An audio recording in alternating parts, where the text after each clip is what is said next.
Oop.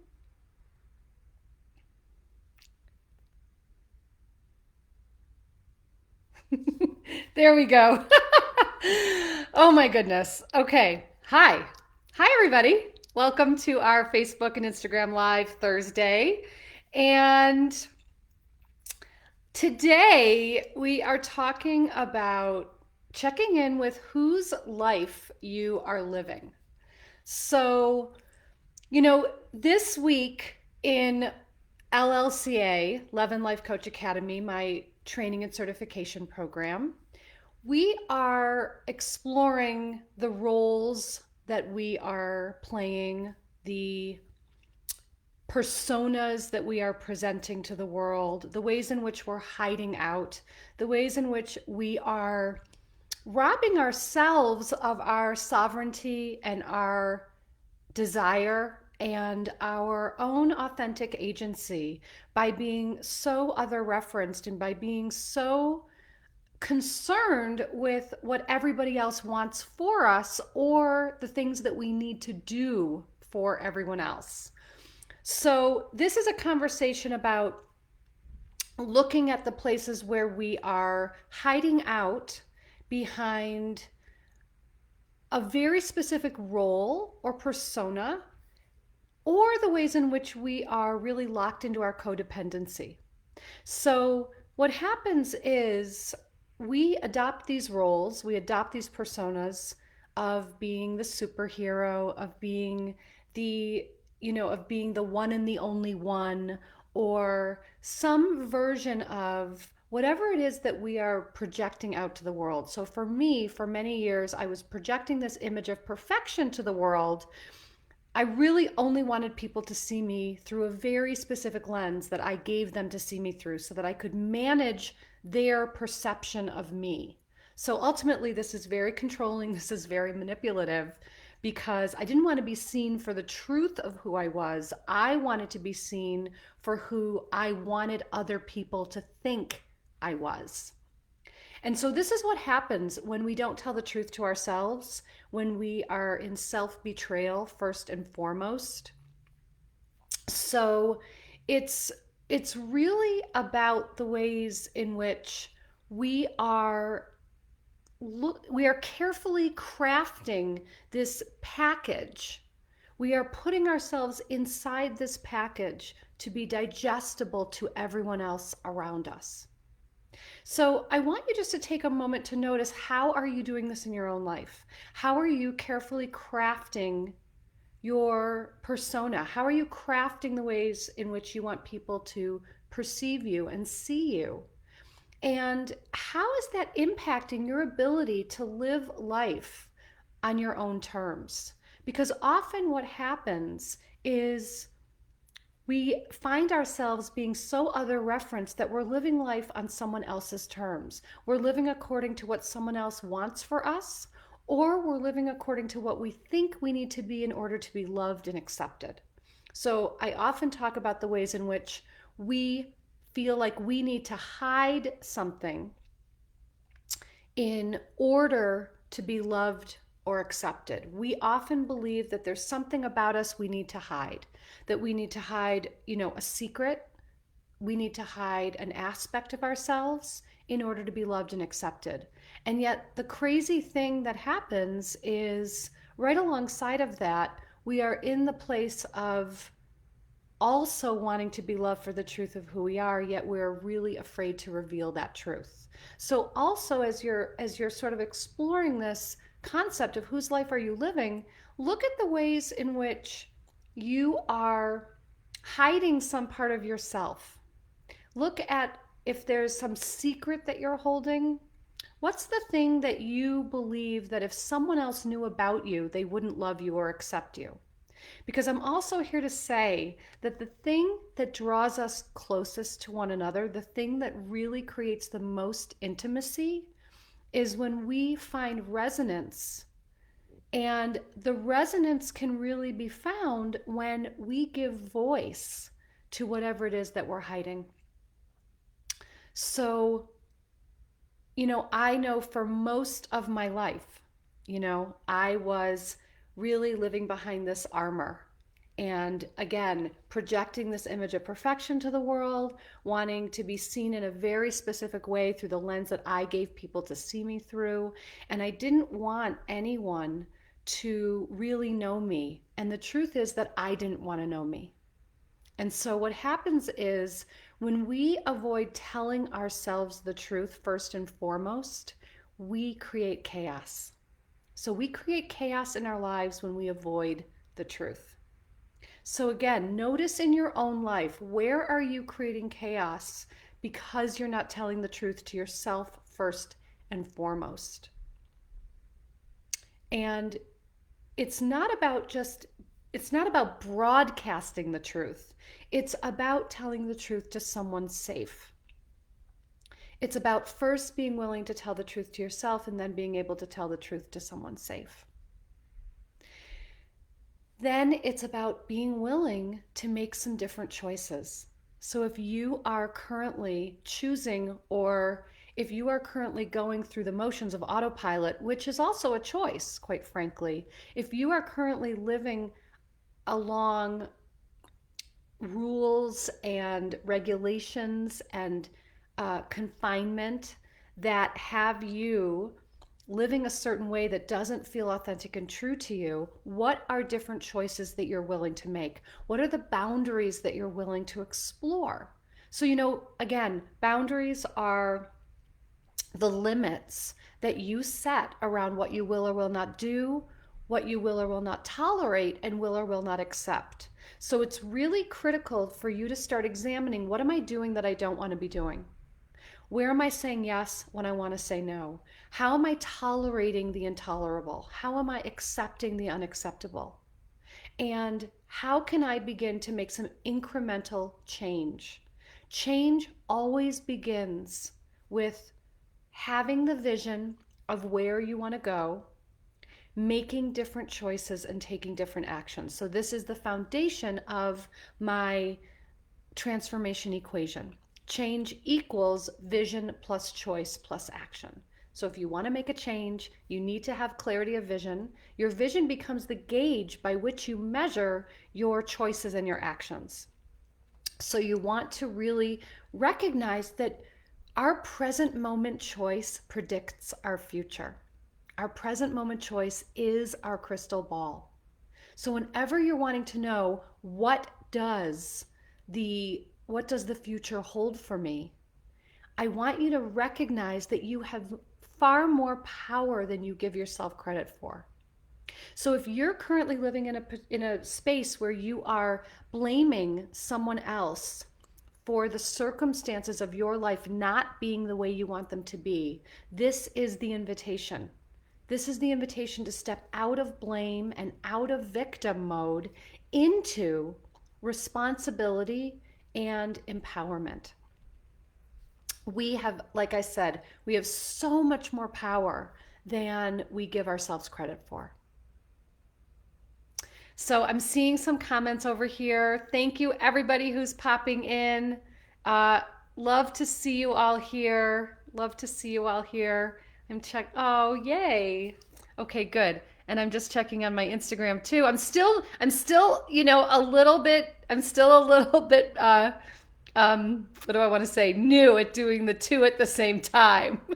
But it's super fun. I love it. I love doing two at the same time. It's really fun. Okay, cool. Aw, you're so sweet, Tina. I know I'm a little dorky, right? um, let's see. Sometimes it's very difficult to look. Yes, yes. So again, we want to be looking at the ways that we're packaging ourselves to be digestible to everyone else, the ways in which we're hiding out behind a truth that we don't think we are able to share. We want to look at the way that when we're hiding out behind that persona and we're hiding out behind that role we're playing and that image we're projecting, we are not in our truth. And so, like I said a little bit before, that we create chaos in our lives when we avoid the truth. So it's a really key piece of data to be looking at where are you currently creating chaos. Because again, and I saw something in here a little while ago about loneliness. And loneliness does come from the place of being disconnected from ourselves. It's not so much about what's going on out there. And we have this idea that our worth and our value and that our sense of self is something that is found outside of us. But the truth is, it's an inside job, and everything that's happening in the outer world is a reflection of what's happening inside of us. So, one of the things to look at as well is how are you attaching your sense of value and worth to something external? How are you attaching your worth and value, like I did, for example? Hi, Mishi, I think it's you. um, how are you? How are you attaching your worth and value to something outside of you? Like I did for many years around what I did for others, what I achieved, what I produced. So my value was really tied up in that external validation. And so I put everything that I could into essentially what I call hitching my worthiness to someone else's wagon. So I was letting someone else be the determiner of my value and worth. And so the thing is, we have to really be able to bring it back to the place of how can I give myself my own validation and approval? How am I not looking outside of myself? So this is also where the codependency comes in. Codependency is really about looking for someone outside of me to regulate my emotions, to regulate me emotionally. So how can we, my hair is just crazy today. How can we stop looking outside of ourselves for that kind of validation, and how do we give ourselves our own approval? Here's something I see all the time. Often for those of us who are people pleasers and peacekeepers and conflict avoiders and people who don't want to rock the boat, we don't give ourselves the care that we need. We put ourselves on the back burner. We don't give ourselves the attention we need because when we do something in private just for ourselves, there's no one there to give us a gold star. So we don't value giving ourselves what we need because we're so tied into the approval. We're so tied into the accolades and the applause and the validation. So again, look at the ways in which you live your life searching for the gold stars. Look for the ways that you are currently looking to gain all the gold stars of validation and approval, because I am here to tell you that no gold stars will ever be enough. Felice, I see what you said. I like the reframe of being alone with myself. Yes, that's something I often share in LLCA and in Destination Me, to really look at, being alone is being with yourself. And how can you cultivate that relationship? Louise Hay always said, you are going to be with you. Your relationship with you is the longest relationship you're ever going to be in for your whole life. How can you ensure that that relationship is solid? How can you ensure that that relationship is giving you what you need? Also, this is about not looking outside of you to get all your needs met. What I have seen consistently is we are actually often able to meet most of our own needs, and yet we deflect that onto others. And then that gives us the opportunity to go into blame and victim. So again, you really want to be able to see where can you take really good care of yourself.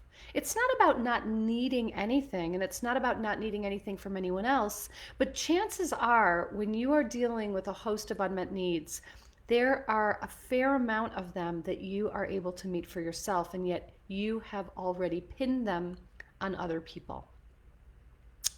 So Yes, treat yourself as if you're your best friend or supporter. And I also often say treat yourself like you are your most sacred client. Honor time that you put in your calendar for yourself. Don't keep putting yourself on the back burner. Don't do that thing where you're making sure that everyone else has what they need, that you've set the table with the fine lace cloth and the fine china and crystal and silver and the big juicy steak and the big juicy tofu, and you are standing in the dark eating the scraps and crumbs over the sink. No more. No more. This is the opportunity to take for yourself the time and space you need so that you are living your own life, so that you're living your life in alignment with the vision that you're holding for yourself. Yes, yes, yes. Okay, I'm just reading some of your comments again. Okay. I will share. Yes, Dina, I'll definitely share it. I'll share it. Thank you. Thank you for what you just said. I will definitely share it afterwards. Yes. Um, right. So I see what you say here. My mom ate over the sink, never relaxed. Right. Because that's what, thank you for including tofu. You're welcome. Because that's what happens. We put ourselves on the back burner, we put ourselves in the last possible position, and it's not even that we're last, it's that we're non-existent. Or we say everything else has to be done before I can actually give myself a sense of joy and pleasure. Whatever it might be, all the work has to be done, or all the chores have to be done, the laundry has to be folded, the dishes have to be done, the beds have to be made, whatever it is. What if this week you try an experiment? What if you actually do for you first? What if you actually do for you before you do all the things that you usually put yourself off for? So what would happen if you spent 30 minutes with yourself, journaling, meditating, taking a bath, going for a walk, whatever, reading, whatever it is, dancing? What would happen if you spent 30 minutes with yourself before you went and made all the beds and did all the dishes and whatever it is? Right. So you said, "Oh my God, that's me. I can't do anything until it's all done." So I'd love, Jill, for you to take on this challenge this week. See what can happen. See what can happen if you take the time with you first before you do all the other things. Chances are you're the kind of person who gets shit done. So you'll get everything done that you need to get done. It's just a matter of prioritizing. So I used to be someone who literally woke up every morning and thought to myself, what do I need to worry about today? Which essentially translated into, who do I need to worry about today? Or what do I need to do for someone else today? And the big transition for me was to stop waking up thinking about others and to wake up thinking about myself. So to wake up in the place of, what is the most self-loving action I can take today? And what is the most self-loving choice I can make today? Yes. I saw a comment here. We are brought up to be perfectionists, on high alert, filling everyone's pot, and then exhausted. That's right. So now you get to make a change. And then Jill, you said, I will. Nancy, it's so hard. Thank you for walking the path before us to guide us. Yes, I did that too. What's the worry? And the worry is really future tripping. The worry is about something that isn't even happening in the present moment.